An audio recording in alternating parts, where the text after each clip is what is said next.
Hello everyone, I'm finally going to do the Q&A video now. Even though everything's a mess on this fucking table. Awesome.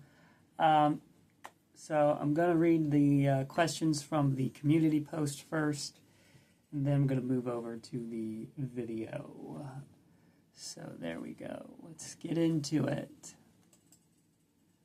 I guess I'll try and read everybody's names. I usually am lazy and don't do that. Cool. So first series of questions from, hold on, this is like a bunch of words with no space. My life is literally noir. Okay. Least and most favorite creepypasta. One of my favorites is, in terms of like, scared the bejesus out of me when I first heard it, and honestly scared me again as I've been sort of revisiting some of these recently, is I Told You the Smile. That one, just like the little twist at the end, or whatever you want to call it. If you're unfamiliar with the story, go check it out. But it's very spooky. And it will be one of the stories I'm planning on adapting for this current lineup of shorts and stuff. So, yeah, there's that. But that's probably one of my favorites. It's also Mr. Widemouth was always one I was interested in. I just like the character. And it's another one I'm planning. This whole like current phase of movies is like, okay, let's not worry so much about like the popular stuff. Let's just like, what do I want to adapt? Just because I like the stories and I think it would be an interesting challenge or whatever. So those two stand out as some favorites. But least favorites, it's hard to say, because a lot of the ones that I hated, like there are ones that I outright hated, but those ones are usually like gone from my memory pretty quick. But like one that I don't remember what it was called, but it was like about some kids at a carnival, I think, and there's like a guy in a clown mask that like kidnaps him and tortures him, and it's just like gratuitous torturing a child in horrible ways, and there's no like clever twist, there's no like real scary aspect. It's just, unless you are disturbed by the sheer shock value, it's pretty empty and hollow. It's like this the story ended with the kid talking about reflecting on this story because like the clown dipped his hands in acid and killed his parents. So he's like saying, I lost the use of my hands and my parents are dead. And that's the end of the story. It's like, it's like, it's not scary. It's like just really depressing, which a lot of people confuse depressing for scary. And that's like one of my least favorite things that horror movies and fiction with horror in general does, is not understanding that just because something is a negative emotion doesn't mean it's scary or shocking. Exactly. It was just a depressing shit story. And usually stories like that, I hate those. It's just, they don't give you anything to think about. They're not scary. They're just shit. I don't know. I don't remember the name of the story, but it was probably something really generic, like The Clown or some fuck like that. I don't know. And I remember I only listened to that, or read, I actually read this one. I went through the extra effort to read it, which is more disappointing. But this was like when I was making like the first wave of creepypasta adaptations, and I was trying to find a really good clown story, because I like a well done creepy clown thing, and just aesthetically I'm a fan. And Laughing Jack was like the best thing that I could find, and I know that's a classic, but in terms of creepypasta stuff, but it is kind of like a trash story. And I was like, I'm not doing Laughing Jack. It's trash. And then it ended up being like the best one. Just seems like an issue. Should be better clown stories. Anyway, this is a whole thing we can talk about later. Let's move on to the next question. Will JC the Hyena, creator of Sonic.exe, ever be a good writer? No. And if you want me to elaborate, I mean, look at how he deals with criticism, just exploding, telling you you're wrong, even though he's written this tremendously shit story.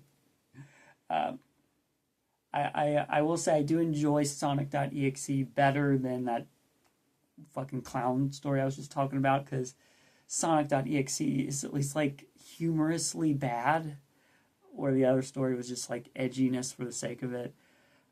But yeah, no, he's always going to be shit unless he can learn to take criticism and then use that to better himself. I'm going to say that's not going to happen. Out of all the most iconic creepypastas, Jeff the Killer, Sonic.exe, Slenderman, Squidward Suicide, etc., what do you consider to be the worst original story-wise? So out of the iconic creepypastas, which one has the worst story, I guess? Probably off the top of my head, I would say Eyeless Jack.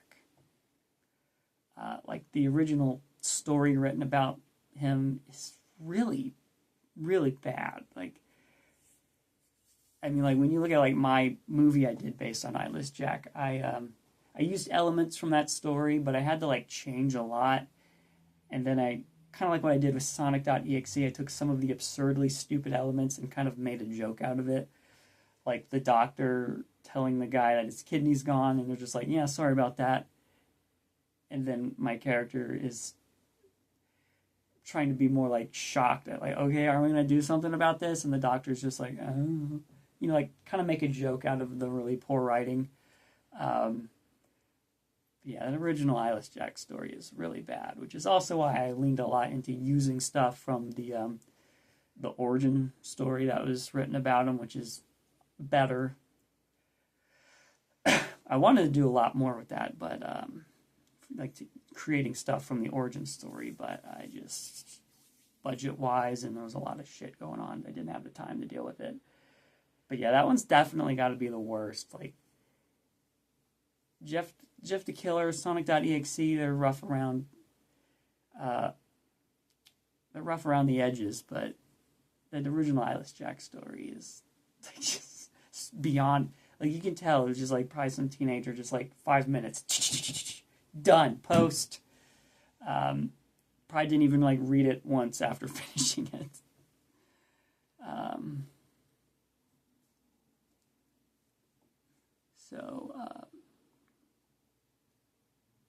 Okay.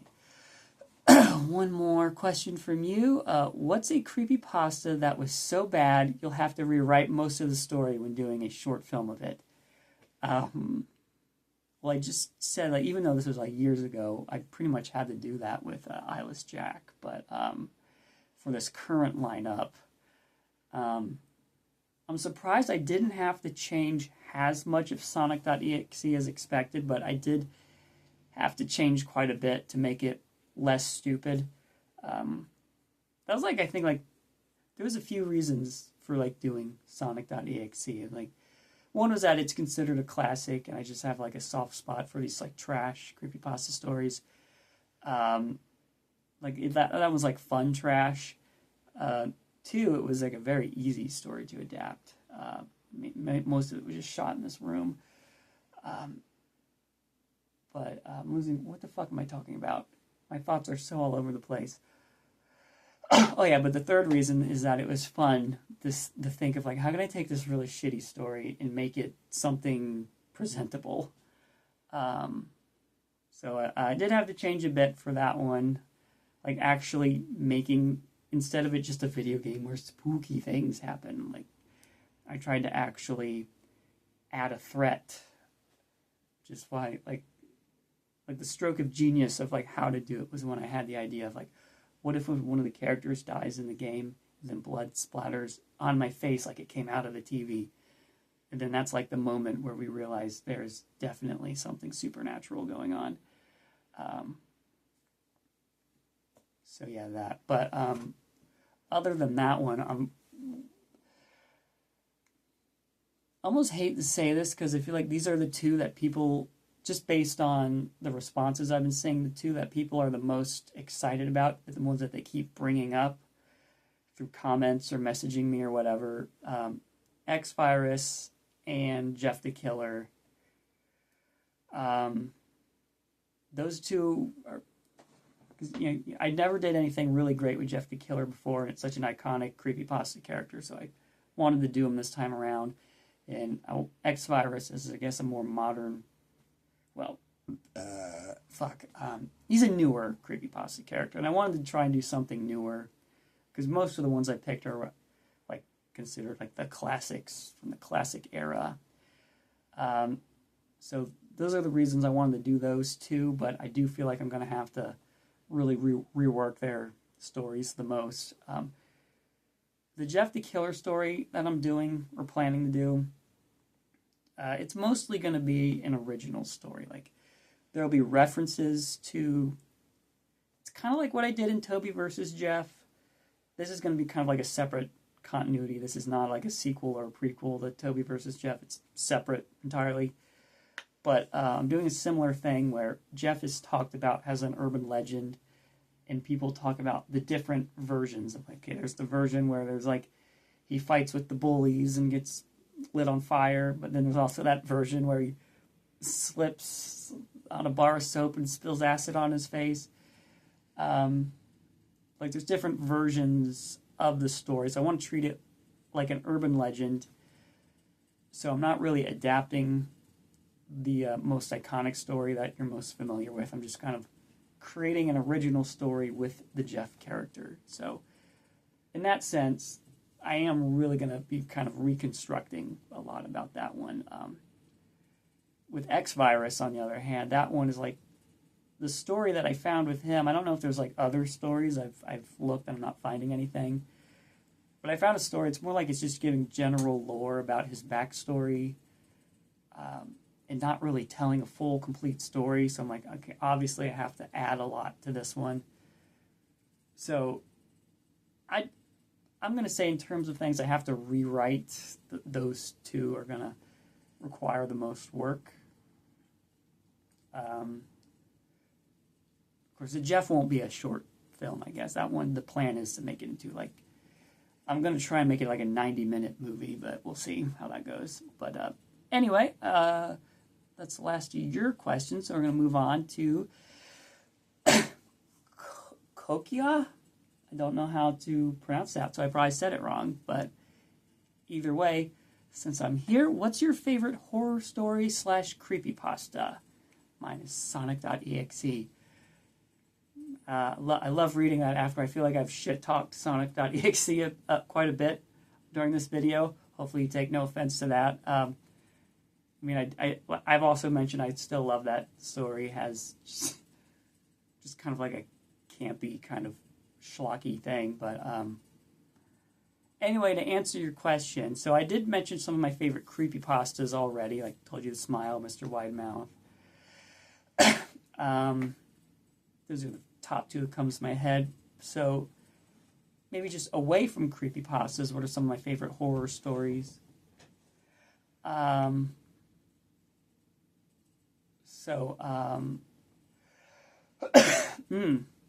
one of my favorite books is the original Frankenstein by Mary Shelley. That's pretty top tier. I've read it several times. Just really enjoy the vibe of that book. So in general, I'm a pretty big fan of the Frankenstein lore and different versions. I mean, I don't know if we can move this. I don't want to get up, but I got a bunch of Frankenstein-oriented shit in that cabinet. You can't really see it, but anyway. So that's a big one. Also, I'm just thinking of some random things that I know I really enjoy. There's The Telltale Heart is a favorite Edgar Allan Poe story of mine. I haven't read everything from him, but I remember I listened to an audiobook of The Telltale Heart a million years ago. It was on a cassette tape. And that was my introduction to Edgar Allan Poe, and I just thought it was such a creepy story.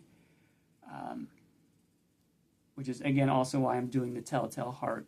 Technically, it's part of the creepypasta phase 2. nobody's like, I've posted the list of the stories. Nobody's called me out on that yet, saying like, hey, that's not a creepypasta. So I haven't had to give my justification yet, but for anyone looking at the current list and they see like Bloody Mary and Telltale Heart, which is like, one's a piece of classic literature from the 1800s, and other one's like a urban legend that also predates the internet. My justification, if anybody saw that and was wondering, is that while they're technically not creepypastas, they are both on the creepypasta wiki, and that's good enough for me. I was kind of running out of actual creepypastas that I had a strong urge to adapt, but I thought maybe we could throw in a few creepypasta adjacent things. Again, nobody's called me out on it yet. I don't know if maybe just nobody looked at the list, or maybe people aren't familiar enough with those. It'd be depressing to think nobody knows what those are, but if you don't know what the Telltale Heart is, like I said, you can find it on the Creepypasta Wiki. You can probably find like audio readings on YouTube. I found one recently read by Christopher Lee, which is just delightful.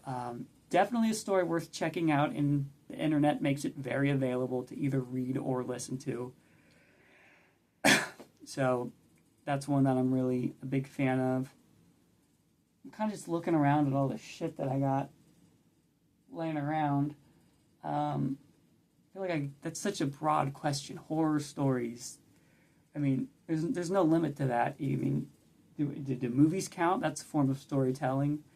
Got like Hellraiser, the Texas Chainsaw Massacre. You can kind of see I got figures of those guys right there. You know, those are great stories told through the medium of film. Yeah, you could just go on for days about that. That's almost like a really hard question, but hopefully I answered it good enough. One more question from Yawning Giant, who you should subscribe to. Can I be in your movie? Fuck no. Get out of here. Just kidding. You'll be in. I already answered his question, but you'll be in some of these movies. Also, subscribe to Yawning Giant. He reads creepypastas, has a delightful voice, doesn't groom any children. There's like nothing to lose here. It's awesome.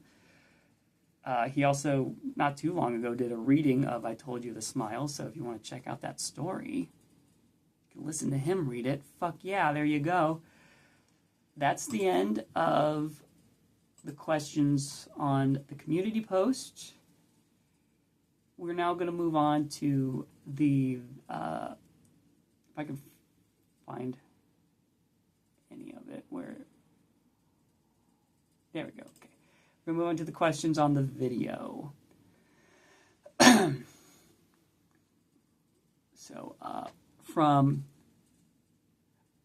the voice of Jack Muth, we have, will there ever be a video like a tutorial on how you make your props and monsters? I know it's an old question, but it's a question nonetheless. So yes, actually, because obviously I saw this question last week or whatever. I decided, since I've been working on a lot of stuff for Candle Cove, which is coming together quickly in case anyone cares, one of the props I recently built for Candle Cove is a sea monster puppet. And it was a very simple prop, so nothing super elaborate, but I decided to get some brief documentation while I was making it. I usually don't like to document when I'm building my props and stuff, because I just like to get in a mind flow. I don't like to think of like having to grab the camera and, okay, I just did this and, you know, all that. I just usually just kind of throws my flow off a bit, but since this was such a simple prop, I was like, I'll get some video just kind of showing the process of how it goes together. So that'll probably, this video should go up late. The video you're watching now should be up later today. So next Saturday I might post the prop making video. Cool. Then from Harry Flew TV 666, I have a few questions. Well, I'm going to give you a few answers.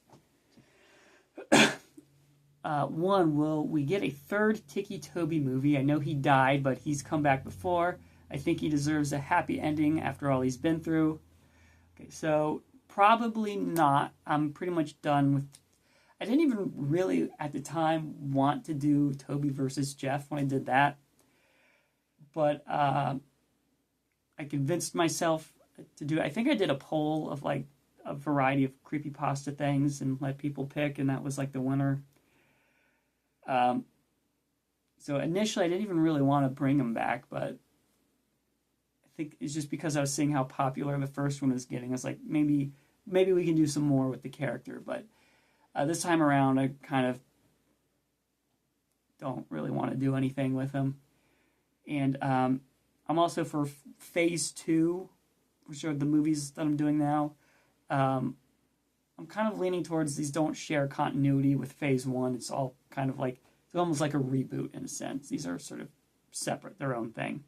Whereas all of Phase 1 was kind of loosely connected. Like I've said before, you kind of have to accept, gee, there sure are a lot of people that look like me or live in a very similar house, because I'm not going to spend a shitload of money to get a bunch of actors and locations for these very low-rent productions that are not making money. They're just mainly made for the love of it. But so despite that, they are loosely connected in the same universe. But these new ones kind of have a different... I don't even know if they're all connected to themselves, really. It's just kind of... just a new series of movies. But either way, I'm not really interested in doing another Tiki Toby thing. I'm also not a big fan of doing a happy ending, which maybe... I just like things to be tragic. I feel like we don't appreciate good tragedies anymore.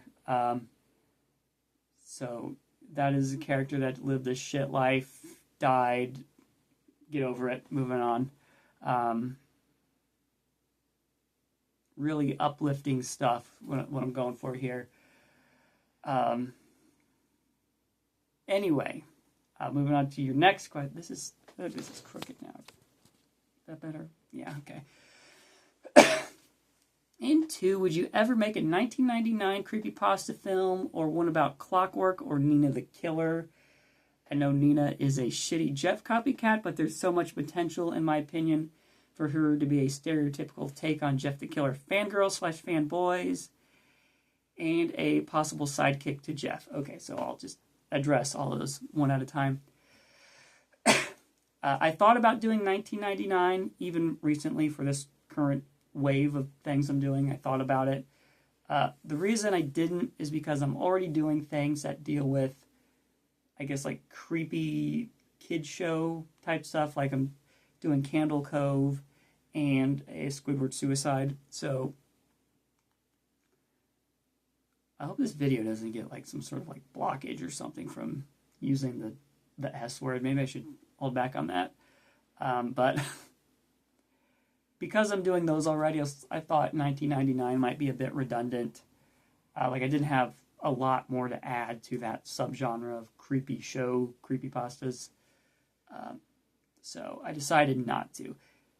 If hypothetically there ever is a Phase 3 of this, let's not count on that, but just like hypothetically. Because like this Phase 2 that I'm doing, this could take like multiple years to make all these. Don't expect all this to be done by this year. I mean, it could take a while. I don't know. Just kind of gradually as we go, we'll see what happens. If they even all get made at all. But hypothetically, if there's ever a Phase 3, 1999 is a likely candidate. As for Clockwork, probably not. I believe that is one of those stories that heavily deals with kind of like SA as a major plot point, and that's just kind of like not something I like to get into. It's like that's a very delicate thing that I don't know. There's better people that can probably handle that, maybe more tastefully. I just wouldn't know how to touch. I would either have to remove that element, which that could be controversial, or use it and feel just uncomfortable about it being there. So, and I don't know, the character other than that doesn't really interest me a whole lot. A lot of these creepypasta characters like that one do kind of run together as like some sort of outcast teenager that mutilates their face for some reason, and then now they're a killer. And I don't know. And then Nina the Killer, I was debating if I could put her in the Jeff the Killer movie, I mean, she wouldn't get her own movie. Fuck, I'm not doing that. But I debated if she could be a character in this Jeff movie. That the story for the Jeff movie is still slowly developing. But if she was used in it, then she would probably, kind of like you're saying, be kind of a satirical take on the fangirls and whatnot. So that is kind of where we're at. That again, that's if she's used. I don't know.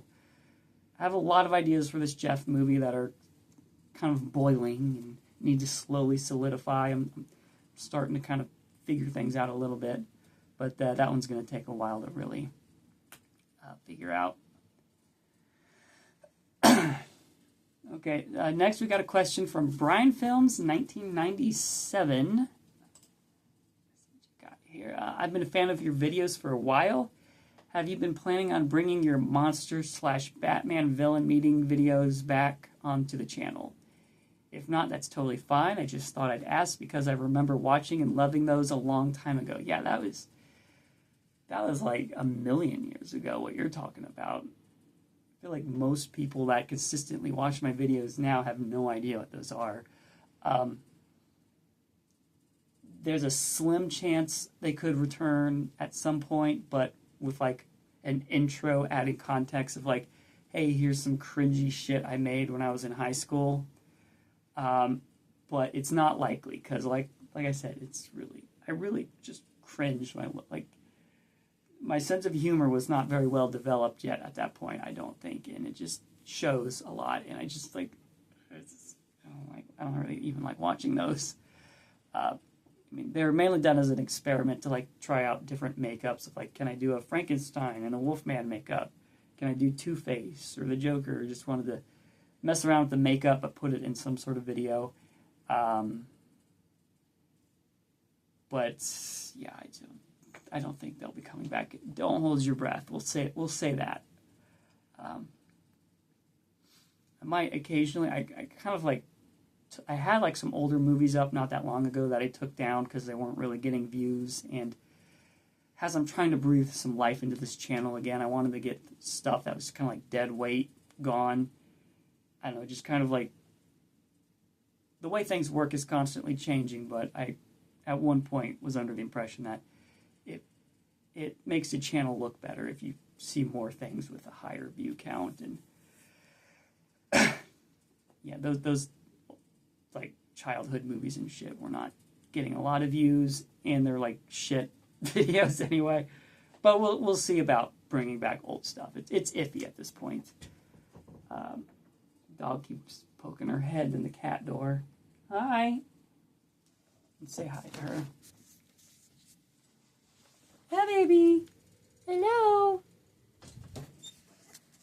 That was a really important use of all of our time, honestly. Okay, next from Hatter Quinn. I have two questions. First, what is that thing you're pointing at? Okay, so when I did the Q&A announcement video, it was the Sonic.exe plush was sitting in the corner on the bookshelf. Oh, I know, baby. I know. So that is the Sonic.exe plush. Second, how do you feel about the creepypasta film that you're making?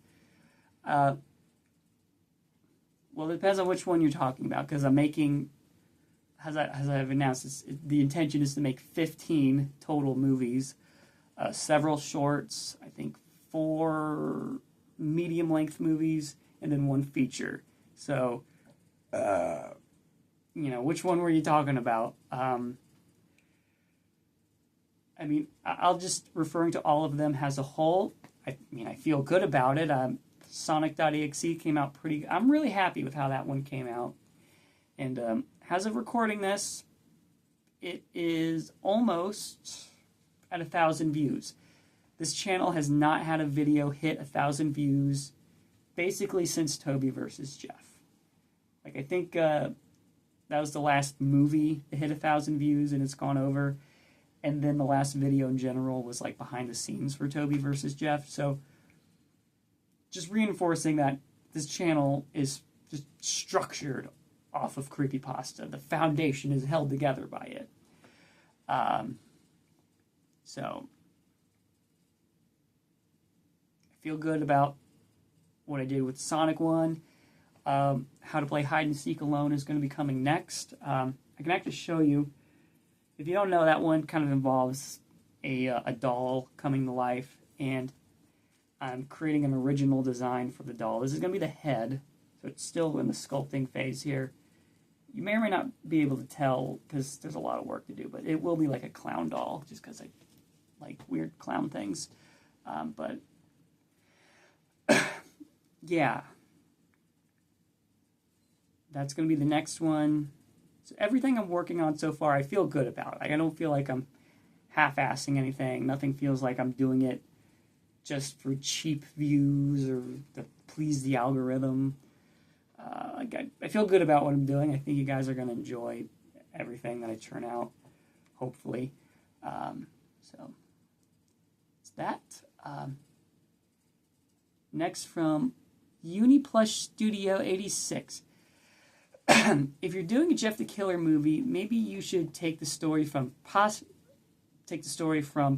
rewritten version. I am familiar with what you're talking about. People like that one. There's one point in the story where Louis tells the origin. I'm semi-familiar with his version. I might have to check it out, but currently, like I said before, kind of planning on doing a getting away from the traditional origin story and just doing a very new original story with the Jeff character, but making references to all the different versions. So I'm definitely going to go over the Pastra version, and we're going to kind of see, like I said, like an urban legend. I want to reference all the different versions, because kind of how urban legends work. They spread around, and they change from state to state over time. So I kind of want to capture that vibe with this one. I feel like Jeff the Killer would be more interesting treated as an urban legend.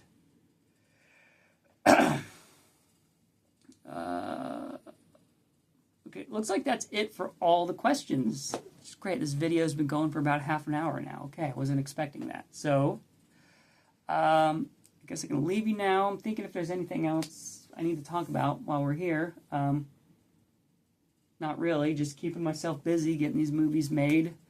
So subscribe to Yawning Giant, or Jeff the Killer will find you, and he will Jeff the Kill you.